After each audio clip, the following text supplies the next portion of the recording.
All right, guys, the Cavs have not had a real legitimate wing that panned out for them since LeBron James. They tried to acquire one with DeAndre Hunter. That obviously did not go as planned. They have now traded Hunter to Sacramento, and they could be just 6 months removed from losing Hunter to Sacramento and losing the two players they got back from Sacramento in the deal in Keon Ellis, who's an impending free agent, and Dennis Schroeder, who could be traded. However, yesterday, the Atlanta Hawks declined their team option on Jonathan Kuminga. Another very high pick, correct? Top 10 pick, 7th overall. And it has since come out that the Cavaliers are looming as an interested party in Jonathan Kuminga, according to Mark Stein, a very tied-in, well-respected reporter.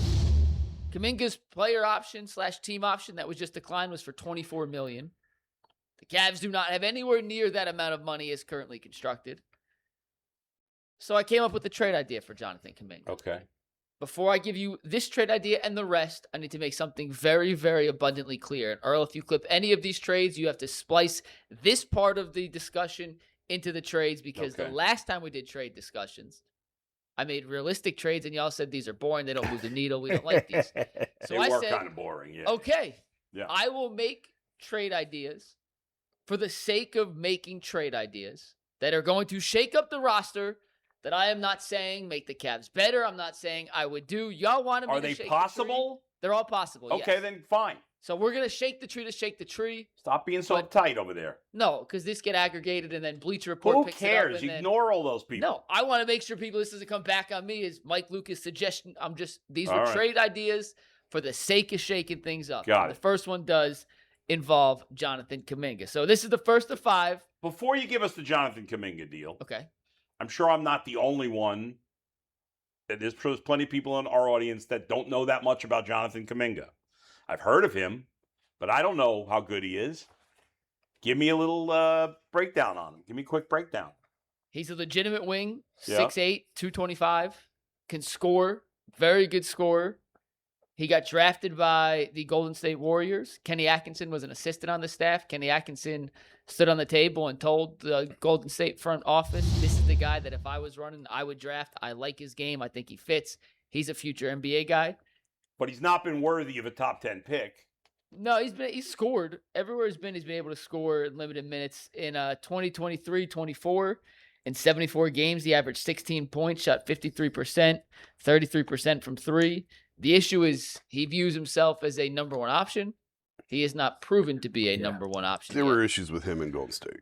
Yeah. I mean, what's tantalizing about him, he's still 23 years old. Mm-hmm. He has prototypical size, athleticism, all you want. Right. But also, teams keep saying, we don't want him anymore. So, buyer beware. Okay. All right. That being said, let's see what the trade is, Mike. So this would be a sign-and trade now because he's a free agent, but all right. Still works. All the money, all these deals work, by the way. All right, we get Once again, shaking the tree to shake the tree. Yeah. Would you do Jared Allen, Dennis Schroeder for Kuminga and former number 1 overall pick Zachariah Risa-Shea, who completely fell out of Atlanta's playoff rotation this season? He was the overall number 1 pick? Yeah. In Jalen Tyson's draft 2 years ago. And he does not play. I don't even remember that guy. Yeah. I kind of like him. He's long and athletic. So you'd make this trade, right? Gives you two real wings with real size. It's a high upside trade. It's a gamble for sure. I'm going to say yes because my gut feel, and Mike didn't share this, is going to be better than the next ones. Kuminga's tantalizing, right? Like, Mike, that's a fair way to say it. He's interesting. He's tantalizing. He's got some proven production, and he's a proven headache. Like he's a bad guy?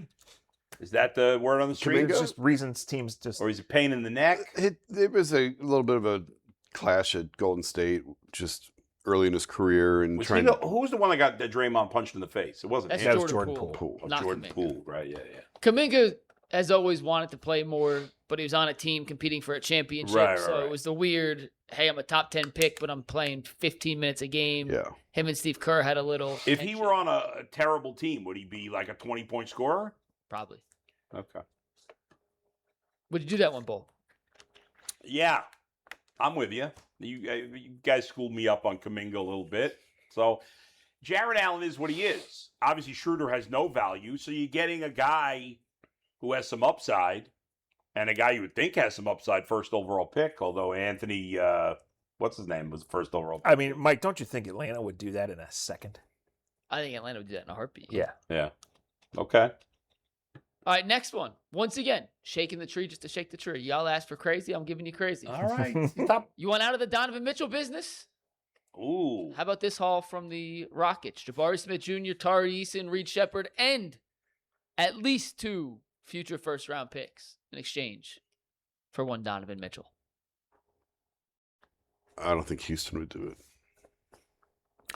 I think the Cavs would probably have to do it. I agree that Houston probably wouldn't do it. But, I mean, in the hypothetical game we're playing here, I think that's a pretty good landing spot, and it makes for interesting conversation. All right. It wasn't the best. So the first one wasn't the best one then, huh? Or this is... Well, I mean... Yeah, this no, was... I'd probably rather have Smith, Eason, and Shepard than Rishache and Kuminga. But then I'm giving up Donovan Mitchell. So that's... Yeah. The Rockets completely fell apart at the end of the year last year. Correct. Who was the biggest culprit of that?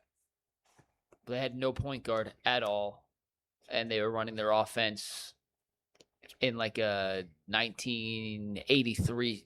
You say you don't like watching basketball because you like the old school? The Rockets played old school basketball and couldn't score in the playoffs against the Lakers team that doesn't play defense. Well, and Durant didn't play in the playoffs. He played one game. That helps too. Yeah. Dude, that's a big thing you left out there, Mike. All right, so everybody would make that trade. Okay. Go ahead, Mike. All right, next one. Shaking the tree again. Let's do it. Let's send an Evan Mobley, Schroeder, and Craig Porter Jr. to the Nuggets for Aaron Gordon, Cam Johnson, Day'Ron Holmes, and Zeke Naji. Boy, you're not an Evan Mobley fan. Aaron Gordon, proven playoff riser. You're buying low on Cam Johnson on a disappointing first season. He was the wing I wanted the Cavs to trade for. They ended up trading for DeAndre Hunter instead. Holmes and Najee are just there to help Remember that. even out the salaries. You're also getting off Schroeder. How old is Aaron Gordon? That's a good question. Let me look it up. Probably He came in as a 28. 19-year-old, so he's always younger than I remember, yeah. but he's been in the league for a while. I'd say he's 28, 27, 28. I would not do that. Why not? I like Evan Mobley better than any of those players. Aaron Fair. Gordon's 30. Oh, he's older than I thought. He's 30? He averaged 16, 6, and 4 last year, 50%, and can shoot threes. I wouldn't do it. No, I would not. And do I'm that. not even a big Mobley guy, obviously, but I wouldn't make that trade. Zach, I like you that would? one better than the Houston trade. Okay. Now that we've seen him. All right. I got ahead of myself. Mike, which one do you like the most so far of the three? Honestly, I think the Atlanta one, Yeah, I think taking the upside, and if it gives you flexibility and versatility in a way that you don't Right. have before, and I think getting rid of Allen. And you're giving up the least important player of these exactly, three trades, you know. exactly. Yeah. So I don't love Kuminga and Rishache as the best return, but considering what you'd be giving up to get in return, right, yeah. that is where I would All lean. right. All right, number 4. You're going to hate this one, Bull. Jared Allen, Schroeder, and a future pick and maybe a second-round pick. I'm not sure the exact draft capital. I asked 3 different guys around the league, and they all gave me a totally different answer of what the draft capital to acquire Zion would be. I mean, Zion puts up huge numbers and they don't win and he's always hurt, right? I mean, is that fair to say? Been much healthier of late. Okay. The last 2 years, he's actually been way healthier than you would remember. This year, he played 62 games. What do you average? 21 points, 6.5 rebounds. Where's assists? 3.5 assists. Shot 60% from the floor. I mean, why wouldn't you make this trade if you're the Cavs? Yeah, I mean, here's my holdup. Here's my main question. Yeah. Are the Pelicans getting rid of Zion just because they've tried everything else and it's time to move forward, or they just They're done with can't it. deal with them? Right. And you're Is buying. he known as a headache too? He's had a lot of maturity things, Yeah, and yeah, a lot yeah. of availability things. His weight has been an issue, but he's such a talented player. For sure. And if you just, That's mean, why I'd you have got to to ask that question of why is Yeah. he available? I hear you. I don't think the Pelicans would do that because any picks that they can offer are too far out. Yeah. Any picks of value. Yeah, that's true. I don't think the Pelicans would They do would that. probably turn around and trade Allen then for. Why did you something think else. I wouldn't like this, Mike? I just remember you hating Zion. There was something he said once or something that ticked me, things set me off, and then I don't care anymore after 10 minutes. No, I mean, I'm only giving up Jared Allen. So I would take a chance on Zion. Yeah. It would. By the way, worst franchise in the NBA is Charlotte, New Orleans, or Sacramento. Sacramento. Sacramento. Every time. Not close. Lapping. You the were just field. killing Charlotte a minute ago. Okay, well, Sacramento's close. worse. Not close. By far. But I mean, Sacramento was actually on to something a couple years ago. And Yeah. they couldn't get out of their own way. Okay. When they had Mike as the coach, they had Fox and they had Light the beam. They're They're the 3 seed in the West. They were finally getting their shoes on the right feet. Long before that, they had that year where they got screwed by the refs in the playoffs, and was the Yeah, Western that was Conference the Tim Donaghy. Yeah, right. Tim Donaghy, right? Yeah. But I mean, what's Charlotte ever done in the playoffs? And Charlotte plays in the worst conference. Sacramento is the worst run franchise. No, I know I just didn't know they're worse than Charlotte. Oh God, yes. Yeah. Yeah. Sacramento's at the bottom. All right, Sacramento or the Browns? It's Sacramento. I don't know. Sacramento took Marvin Bagley over Luka. Yeah. Do you really want to go through draft picks and what the Browns did? Fair. But I mean, their reasoning for not taking Luka was we have guards. yeah, okay, that was really stupid. But I could give you 82 examples with the Browns too. Sacramento, the Browns, and the Rockies are probably the worst run teams in there. But I would put maybe the Browns will pull out of that. the Rockies are a more recent thing, because when they first came into the league, they were pretty competitive. Sure. They went to a World Series. But since their last World Series appearance, which was what, 14, 13? Yeah, they've been for the last decade. They've been as abysmal. bad as any franchise. They're probably right now the worst franchise in sports. Right now, like for the last 5 years. Well, I'll wait till Paul DePodesta gets there and cleans things up. Yeah, I'm sure that's gonna happen. Those would be my. I don't know. I feel badly putting the Browns as dead last, but I don't know how you can't. Hopefully, in a year or two, maybe that answer changes. Yeah. But for right now, I mean, if you're asking me what are the worst franchises in each sport, it would be the Browns, the Kings, and the.